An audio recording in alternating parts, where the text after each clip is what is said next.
Welcome to Aging with Dignity. I'm your host, Versha. Today's conversation brings us back to something we haven't explored directly in a while on Aging with Dignity: the deeply personal journeys that shape how we show up professionally. My guest today is Dr. Rachel Goodman, a Montreal based clinical psychologist and neuropsychologist and community advocate who specializes in brain health, memory, and mental well being across adulthood. Her work explores how stress, relationships, and community support shape cognitive resilience over time. But alongside studying these questions, Rachel has been living them. Her mother is living with Alzheimer's in Toronto, supported day to day by Rachel's siblings, while Rachel walks this journey from a distance. And her father lived with Parkinson's disease for many years before her mother's diagnosis. So Rachel's lens is not just clinical, it's deeply human. She knows what it is to be a daughter navigating uncertainty, a sister trying to support from afar, and a psychologist witnessing these same struggles in her patients and their families. She's also been closely involved with Door to Door, an organization rooted in community and dignity for older adults, a theme that runs through both her work and her life. Today, we're talking about medicine, community, and family, and how living inside these experiences changes the way we care for others. Let's begin. Welcome, Dr. Rachel Goodman. Thank you for joining us here today. Rachel, to start, can you tell us a bit about your professional journey?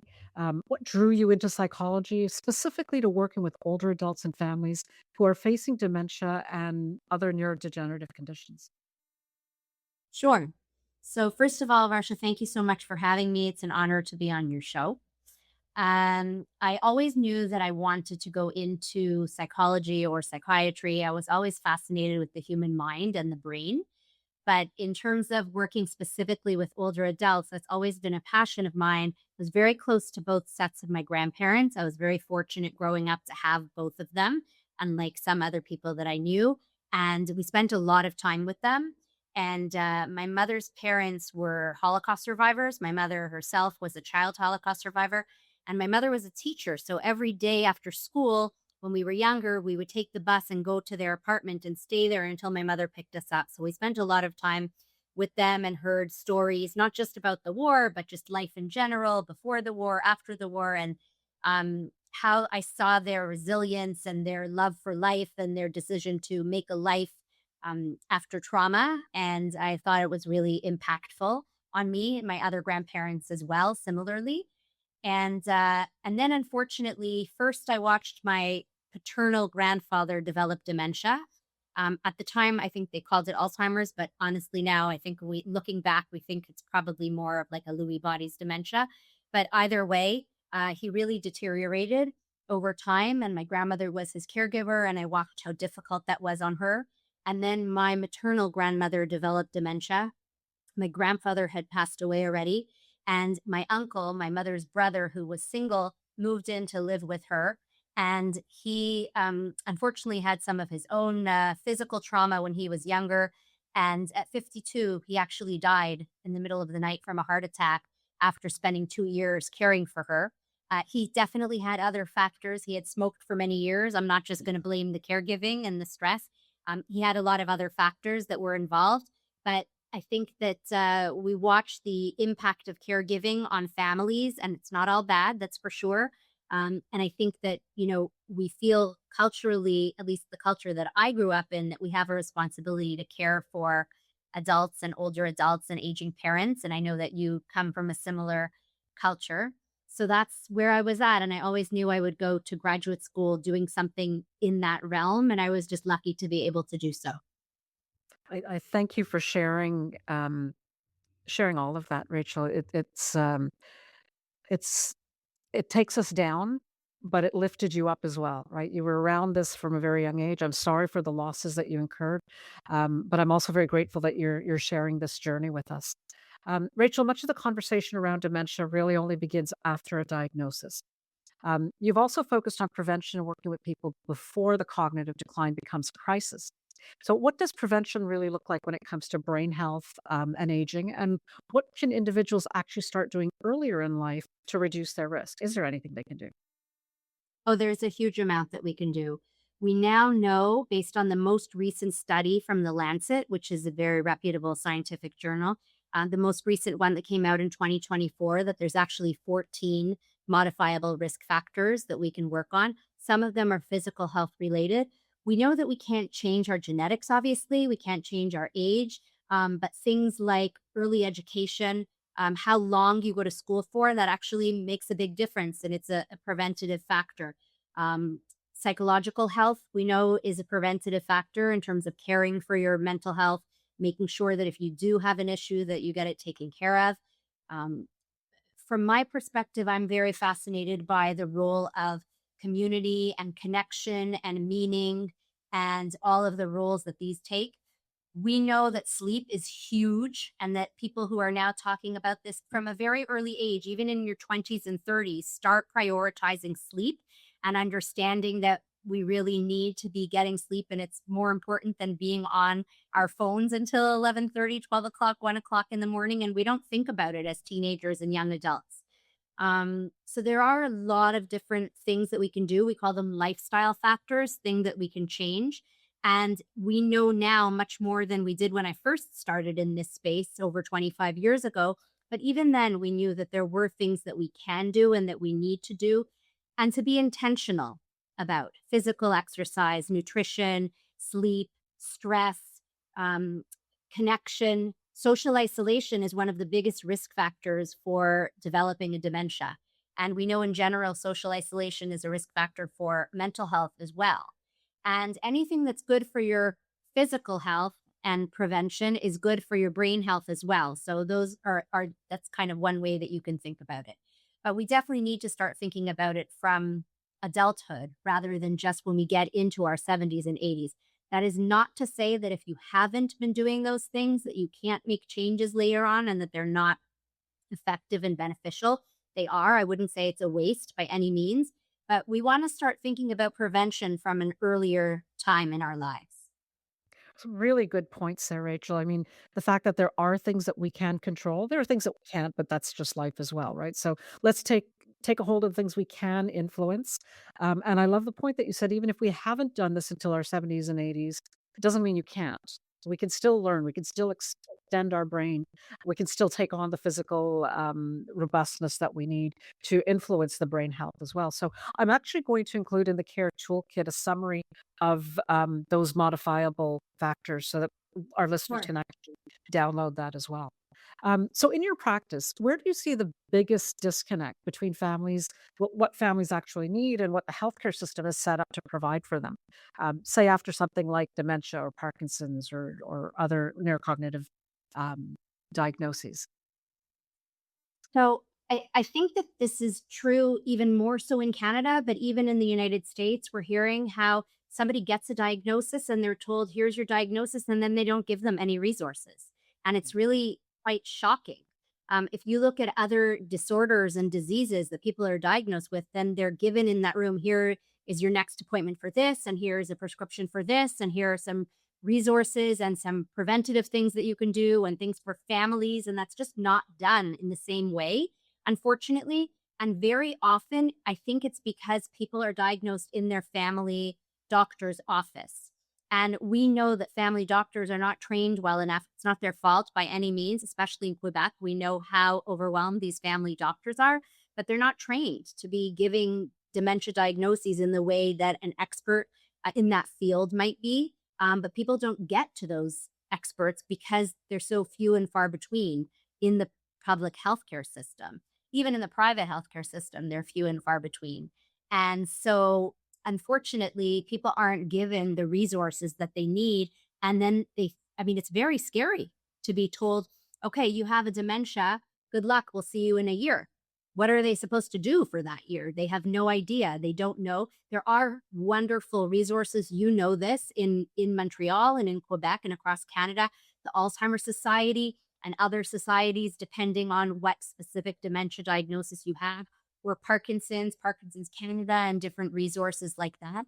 My father had Parkinson's. I myself got involved with the Michael J. Fox Parkinson's study, but you have to search for these things. They're not handed to you, unfortunately. Yeah, no, it's very true. What I could share on our side, when my mother got the diagnosis, it was just before COVID, so we had a double hit of being in the doctor's office, getting the diagnosis, and not even a pamphlet.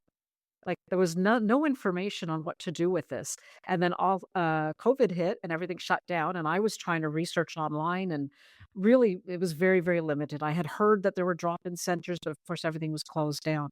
Um, there are resources, as you said.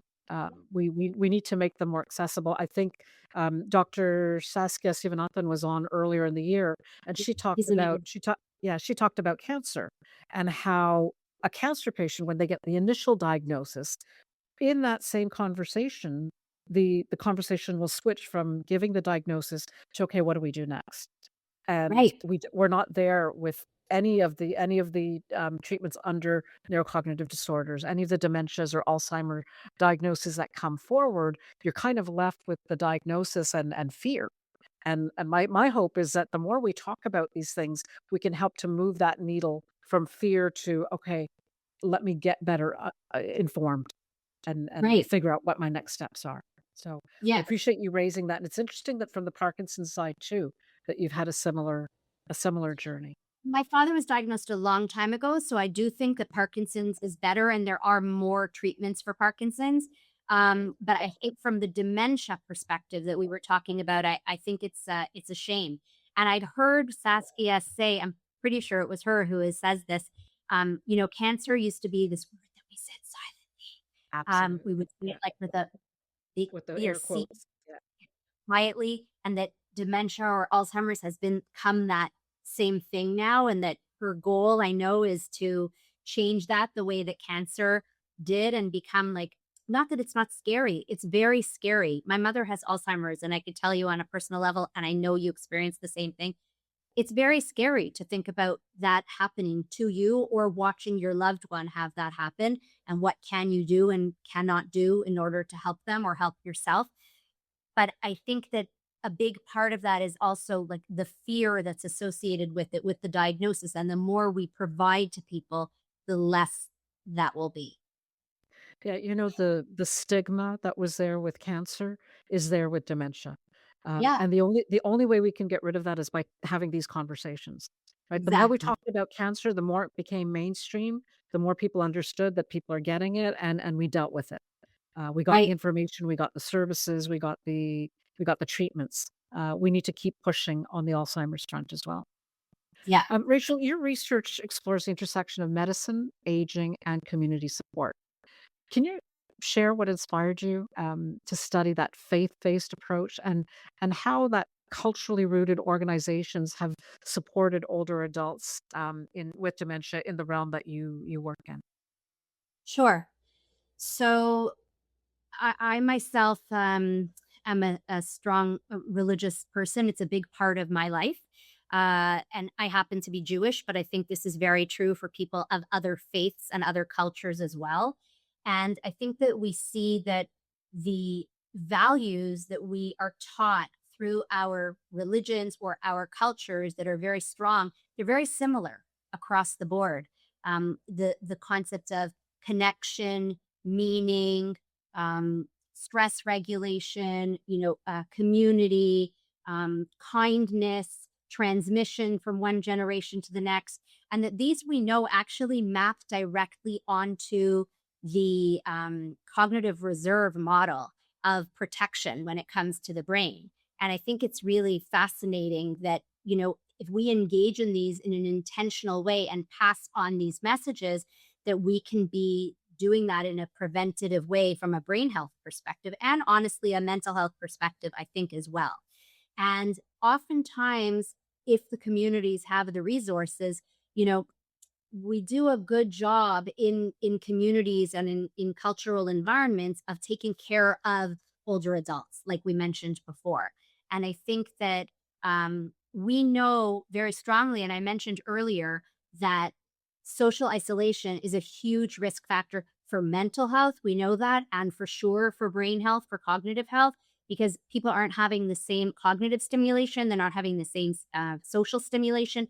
And when people continue to engage in social environments that often community resources offer, whether it is a synagogue or a church or some other faith-based place, or just a cultural center that's having groups. We know that people do much better when they're going regularly, when they're engaging. And oftentimes, those places are quite creative in using music, which we know is extremely, extremely protective and beneficial for brain health and for mental health.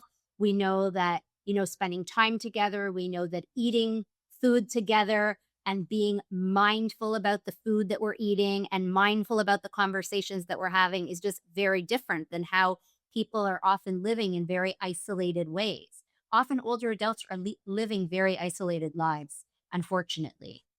Whether it's because we see that people have moved away from their family, or this is just kind of the culture in North America that we've taken on more, that people kind of live on their own. And we don't have that sort of um, it takes a village kind of idea, but it's actually extremely powerful. There's a reason why that phrase came to be, you know?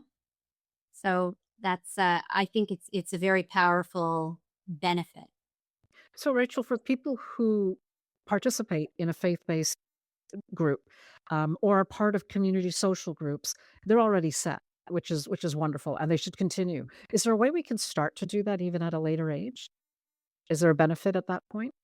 I think definitely there is. I mean, one simple thing I think you could say is that people who move into senior residences, even like that, you could consider that to be sort of it's not cultural per se, but they're having all these groups together and activities together and um, playing games and music and creative outlets, all the good things. So that's one thing that I know some people make that decision. Sometimes it's a very hard decision for people to leave their homes. And I think that there's different benefits one way or the other, but that's, one possibility.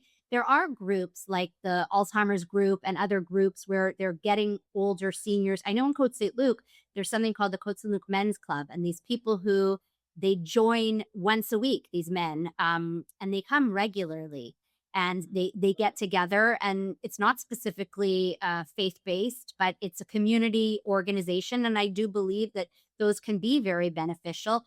I think they're even more important when a person has retired because they don't have the same routine and the same schedule, right? And we often see people who, when they retire, they start to seem like they're losing their cognitive capacities or deteriorating. Sometimes they become depressed.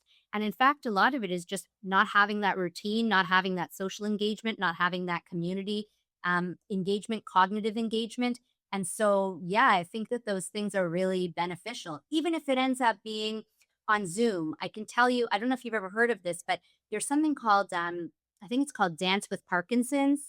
And my mother's best friend, who her husband also had Parkinson's, she started doing this with her husband when her husband was alive, and she's continued doing this since her husband passed.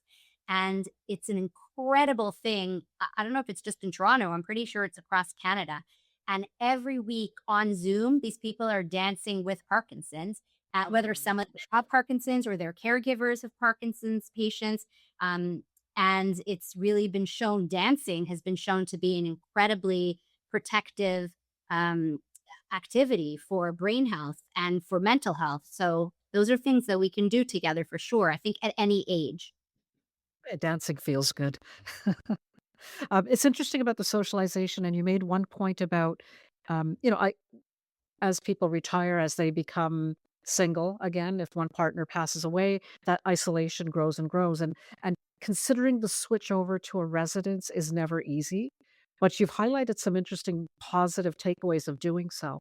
Even if you're a more reserved character, you are now living in a facility where there are opportunities to meet, even if it's just at mealtime, right? Go to the restaurants, go to.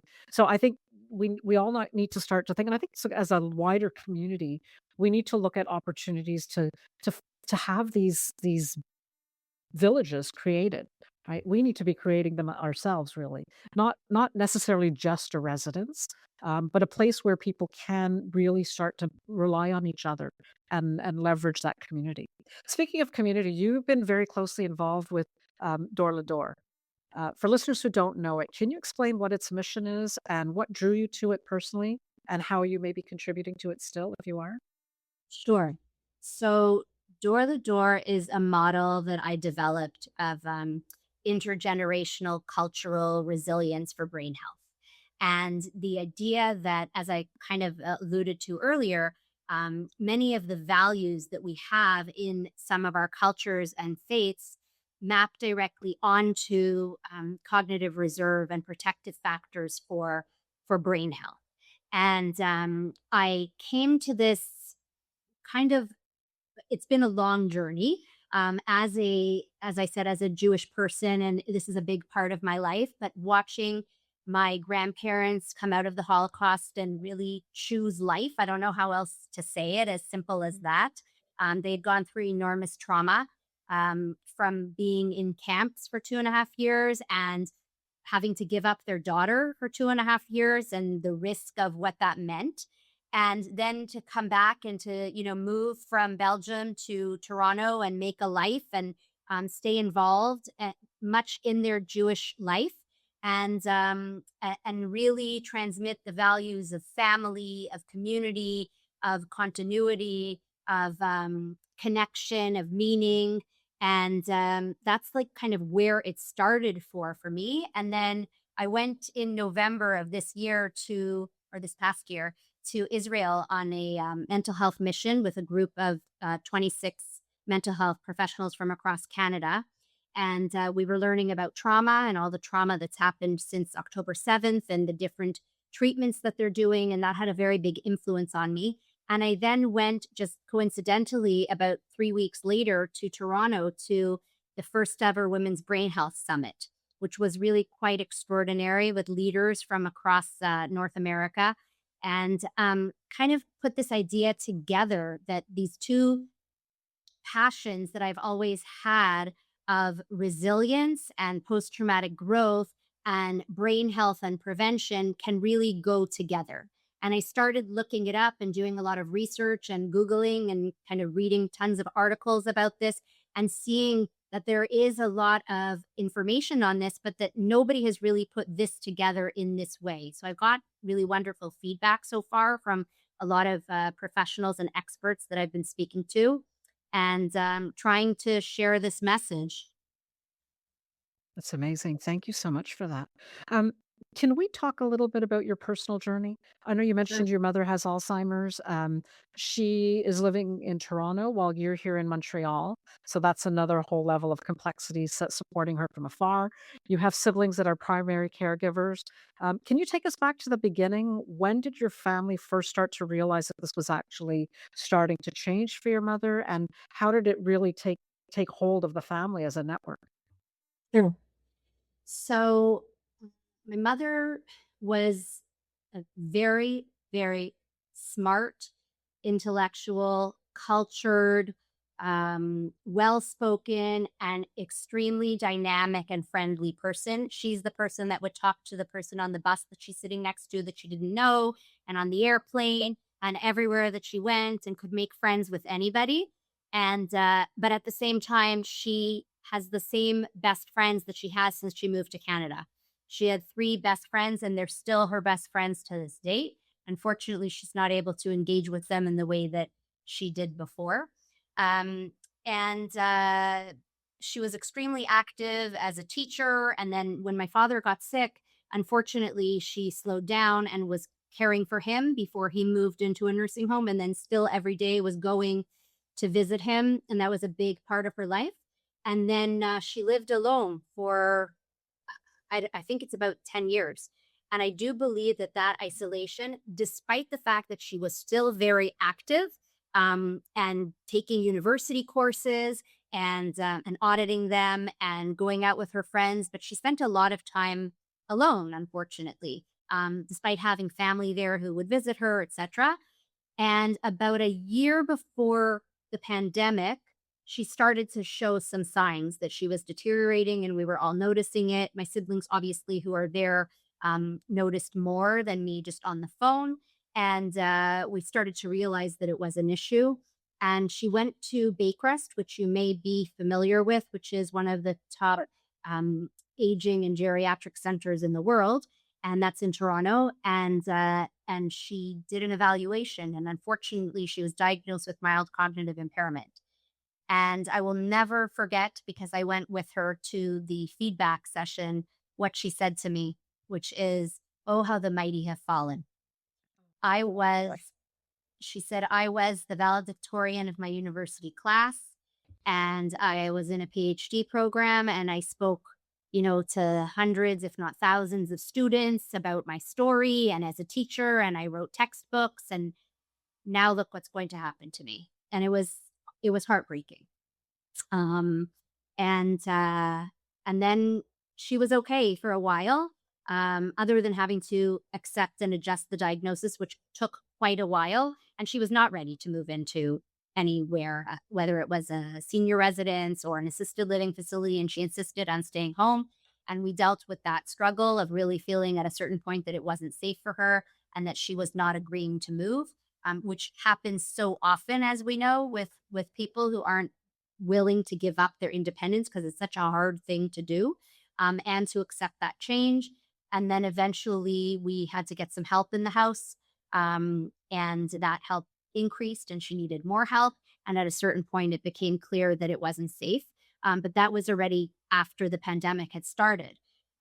During the beginning of the pandemic, those first 3 months, she was alone, like didn't see a soul for 3 months.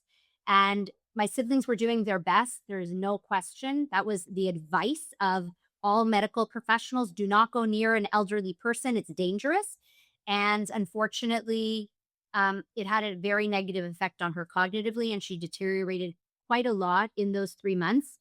And at a certain point, we had to prioritize her seeing people rather than the potential to get infected. And so they were just seeing her outside, not inside. And sometimes, depending on the situation, wearing masks or not, coming to the door of her apartment, and at least she saw a person, even if she was sitting inside. So that was a very stressful time. Uh, Before I say anything about myself and living far away, I must give credit to my siblings who, without question, are at the forefront of this, even to this day, even though my mother has moved from an assisted living facility into a nursing home. And they're not primary caregivers in the sense of being with her every day, but they are there, they are visiting. And that includes my in laws, my brother in law and sister in law, who are truly extraordinary. My brother and sister in law, my sister and brother in law, extraordinary in visiting her and taking their kids when they can and making sure that she has what she needs. Um, so I'm very grateful to them. In terms of myself, as you suggested, it's very difficult to be far away. It's a different kind of challenge. Not to be able to just go whenever I feel like it. I do feel lucky that I live in Montreal and it's only a 5 hour train ride away, or a flight if I have to get on a plane. But those are emergency situations. It's not on a day to day basis. I do try to prioritize going every 6 to 8 weeks approximately. Sometimes it's more, sometimes it's less, but I go for a long weekend. And, when you live away, you can't just change your whole schedule. You have a job, you have children at home or family, and it's difficult. And I think that I try to stay involved by being the one who's involved with the medical professionals, considering my experience, not as a medical doctor, but as a psychologist. So I've communicated with them, and sometimes with the team at the nursing home when there is a question like that in terms of medication. Again, I'm not a medical professional, but sometimes know maybe a little bit more or have a discussion about it.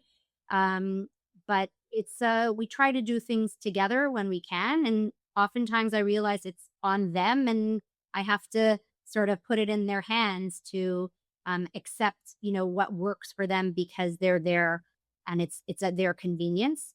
But it's definitely a challenge, and it's very painful. And when you see somebody regularly, you don't see the deterioration in the same way as when you see them less regularly, and it becomes more obvious.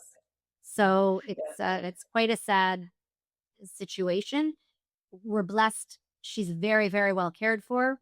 She's in a beautiful place. It's in a very small place with a small number of residents, and it's a very good ratio of care. So we can't wish more from her for her at this point, but it's very hard to watch what happened. As she said, look how the mighty have fallen. Thank you for sharing that part of your journey, Rachel. It's never easy. You raised some amazing points. So the with everything being as close to perfect as it can be, she's got family supporting her. She's in a great residence, great care ratio, as you mentioned. It's still not easy, right? And as a sibling afar, trying to support.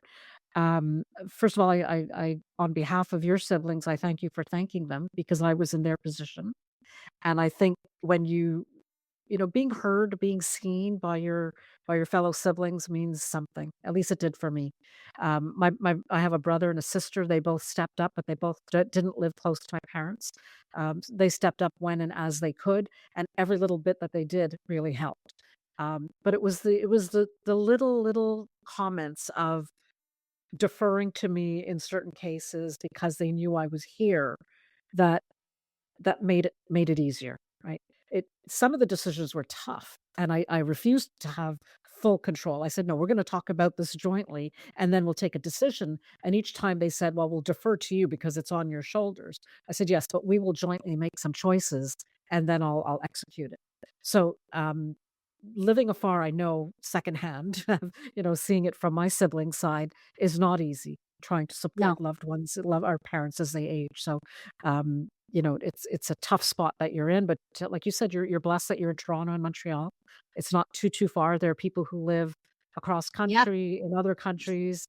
There's never a perfect scenario for us, even if we live right next door. Oh. Right. Your father also, you mentioned, had Parkinson's, right? So how did watching his and it was sometime before your mother. Yes. How did watching his illness prepare you for any of this? My father had a different journey. He was diagnosed with Parkinson's at, I believe it was 63, and he lived for 17 years with Parkinson's. But the last 8.5 years were in a nursing home because he had fallen and broken a hip, and then he never got out from the rehab. He ended up not being able to go home because he was so physically incapacitated and would have needed probably 2 people to lift him. My mother was not in the position to physically take care of him, and I guess financially they weren't able to do that, and it seemed better. And so he moved into Baycrest, which we were lucky to get into at the time because it's really very difficult to get into. My father maintained his cognitive capacities until almost the end, which was really extraordinary. He was a brilliant man, very, very quick, sharp. He played bridge and actually competitively for many years and listened to classical music and loved baseball and statistics about it. And he was a lawyer by profession and he really deteriorated physically. And it was very painful to watch because you could see that he was in pain.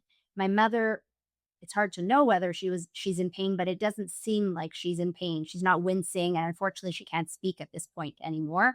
So she can't really share that, but she doesn't seem to be in pain. It's painful to watch her not have her cognitive capacities and she's lost the strength in her neck, so she can't really hold her head up and she falls asleep during the day quite a bit. But my father was alert and you could go in, you could have conversations with him. I have an uncle, my father's sister's husband, who is a super ager. He's 90 years old. He's incredible. He does everything. He canoes. He does the skidoo. He travels. He drives to Montreal, to Ottawa, to all over. And he used to go and visit my father and sit with him and have a little shot of whiskey and sneak it in. So almost until the end, he was cognitively capable, but unfortunately his body was broken. And it was very hard to watch because he was so dependent on other people. And my father, who I'll be honest, had been maybe a bit difficult in terms of asking for things or accepting help prior to that, came to realize in a nursing home, you have no choice. You have to ask for help if you're physically incapacitated, and you also have to wait for it. And it's going to come when it comes. Doesn't matter how many times you buzz, and doesn't matter when they tell you please be patient with us. If you scream at them, it doesn't do anything except get them to come later. So he changed quite a bit, I saw, in terms of his personality and patience, which wasn't his exact virtue prior to that. And he had really had to learn that. So I think that was really the difference in the journey. And then at the end, my father, really couldn't swallow and he couldn't eat. And he, actually, after they had given us like a few days that he was going to last because he wasn't on any sort of IV or any sort of liquids or anything, not any food, not any nourishment. And he lasted for 3 weeks. And it was really quite something, but I have to say it was actually such a blessing because our family, our immediate family and aunts and uncles, meaning my father's siblings and in-law siblings, all were in the room for 3 weeks straight, sitting and just being together. And we all live in different places or, not always have time to do that. And it was really such a blessing to sit there and talk about memories and just laugh and talk between ourselves, which we don't ever get. So that was a special experience, sad, but special. Absolutely sounds like it, and that's your community. Okay, that was a community for Yeah. 3 weeks at least. You were really in each other's pockets and, loving and living together. Rachel, were you in Toronto at the time of your I father's diagnosis? Well, I had been going back when my father passed away, Amy, I had been Oh, going back when and he was forth. going through Yes. okay, so you were living in Montreal Going already. I had been going back and forth.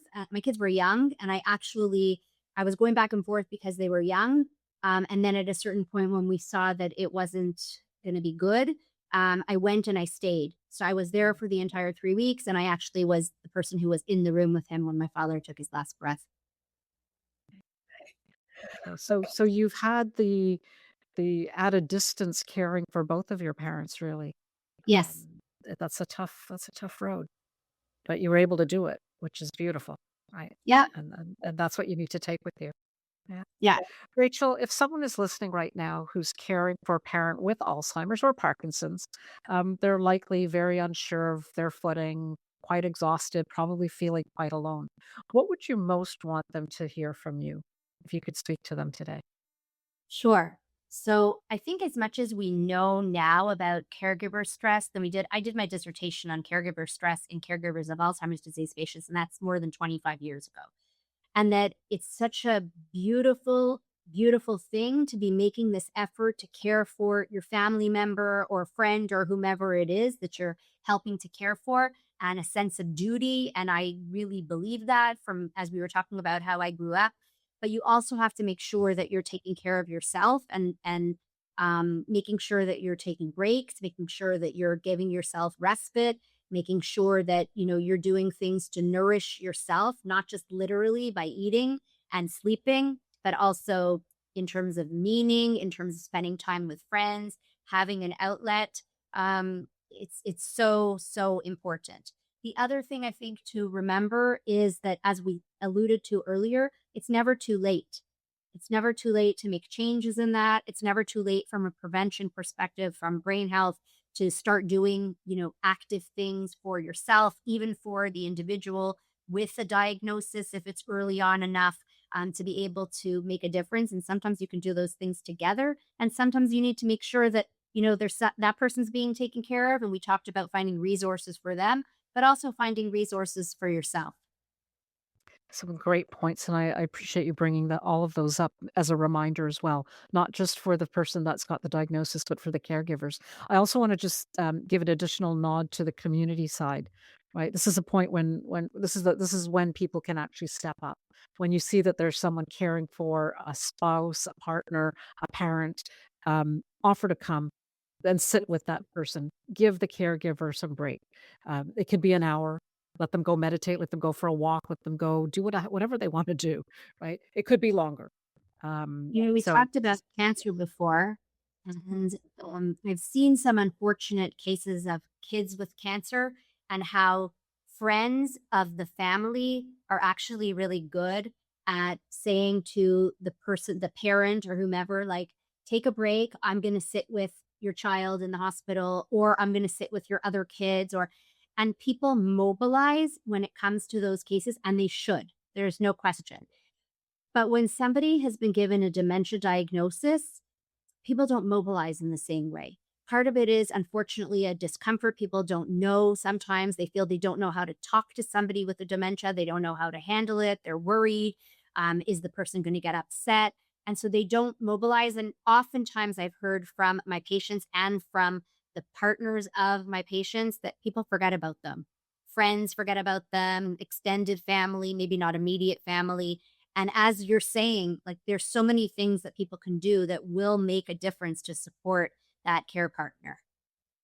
Even and I've mentioned it on this show before about my parents' journey. They were very well known in Montreal, and so there were many, many members of the community that were coming forward.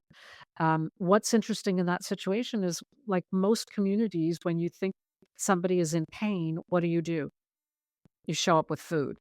Yep. I Which was wonderful for a while, and then I remember coming and offering my dad something, and he kept saying, "No, no, no," and then he pulled me into the kitchen, and he opened the freezer, he goes, "Look, it was packed," and then they have Yeah. one of those big chest freezers in the garage, that was full. What would have been nice would have been for any community member to have come over and said, "Hey, uncle, if you wanna go meditate, I'm gonna sit with auntie for an hour," or if you wanna go for a drive in Lachine, or if you wanna go do your groceries, or whatever it is that he wanted to do, to know that he had a respite break with somebody he could trust to sit with my mom, who would have the company. The crazy thing is, not only did people not think of that, we never thought to ask for that. Right. Right? So there's so much, and this stems back to a little bit of the stigma around it, right? I'm not sure how much my father talked about this. I'm sure it was known. I don't think it was really discussed as what Alzheimer's meant. People who were close to the family saw mom's decline, and were certainly present. But again, always with food, when the giving of time was so much more important. So I think, the work and the exposure that you're doing through Door to Door is beautiful as well.